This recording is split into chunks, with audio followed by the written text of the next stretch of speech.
हनुमान चालीसा की वो चौपाई जिसे सुनकर बड़े बड़े वैज्ञानिक रह जाते हैं दंग। हनुमान चालीसा की इस चौपाई से हैरान है पूरा नासा। ये चौपाई बताती है सूर्य के अध्ययन की आशा, जिस पर वैज्ञानिकों ने खर्च कर दिए करोड़ और लगा दिया वर्षों का समय। उसे तुलसीदास ने एक झटके में दिया था लिखा। हमारे साथ जानिए पूरी खबर और समझिए कैसे हनुमान चालीसा की एक चौपाई ने बड़े बड़े वैज्ञानिकों को कर दिया पराजित। इस समय दुनिया के तमाम देश सूर्य का अध्ययन करना चाहते हैं, इनमें अपना भारत भी शामिल है। कुछ वर्ष पूर्व वैज्ञानिकों ने सूर्य का अध्ययन करने के लिए धरती और सूर्य का पता लगाया, जिसमें वर्षों का समय लग गया और करोड़ों रुपए खर्च हो गए। लेकिन जब सूर्य और पृथ्वी के बीच की दूरी का पता चला तो सभी हैरान रह गए। ऐसा इसलिए क्योंकि जिस दूरी का पता लगाने के लिए वैज्ञानिकों को बहुत मशक्कत करनी पड़ी, वो दूरी पहले से हनुमान चालीसा में लिखी हुई थी। जी हाँ, आप बिल्कुल सही सुन रहे हैं, धरती और सूर्य की दूरी पहले से हनुमान चालीसा में लिखी है।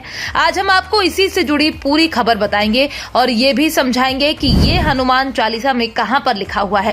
दरअसल जिस दूरी का पता वैज्ञानिकों को कई वर्षों की रिसर्च के बाद लगा, उस दूरी का वर्णन हनुमान चालीसा में गोस्वामी तुलसीदास ने बहुत पहले ही कर दिया था। वैज्ञानिकों की माने तो सूर्य और पृथ्वी के बीच की दूरी करीब 15 करोड़ किलोमीटर है, लेकिन सैकड़ों साल पहले ही तुलसीदास द्वारा लिखी गई हनुमान चालीसा के एक दोहे में ये बता दिया था कि सूर्य और पृथ्वी के बीच 15 करोड़ किलोमीटर की दूरी है। गोस्वामी तुलसीदास द्वारा लिखी हनुमान चालीसा के इस 18वीं चौपाई में सूर्य और पृथ्वी के बीच की दूरी का वर्णन करते हुए लिखा है, जुग सहस्त्र जोजन पर भानु, लील्यो ताहि मधुर फल जानू।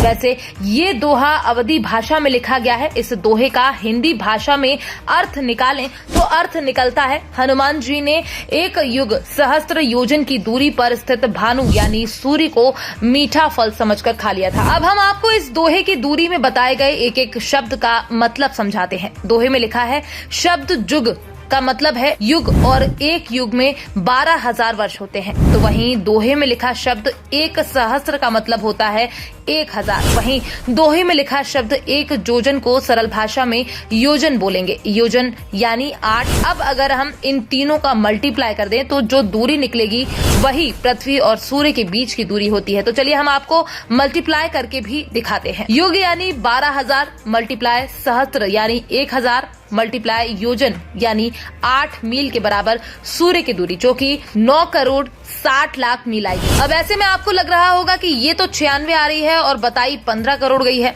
दरअसल अभी जो आपने कैलकुलेशन निकाला वो मील में निकाला है। जब हम इस मील को किलोमीटर में कन्वर्ट करेंगे तो वही दूरी निकल कर आएगी जो वैज्ञानिकों के द्वारा बताई गई है। जैसा कि 1 मील में 1.6 किलोमीटर होता है, यानी कि 9 करोड़ 60 लाख का मल्टीप्लाई हमको 1.6 से करना होगा। जब आप इसका मल्टीप्लाई करेंगे तो आंसर आएगा 15 करोड़ 36 लाख किलोमीटर। बस यही वो दूरी है जो गोस्वामी तुलसीदास द्वारा हनुमान चालीसा में बताई गई है, जिसको वैज्ञानिक भी सत्य मानते हैं। वैसे हनुमान चालीसा की इस चौपाई पर आपकी अपनी क्या राय है? क्या वास्तव में जिस पर बड़े बड़े वैज्ञानिक माथापच्ची कर रहे हैं उसे हिंदू धर्म ग्रंथों में सरलता से लिख दिया गया है? Bureau report, PDN news.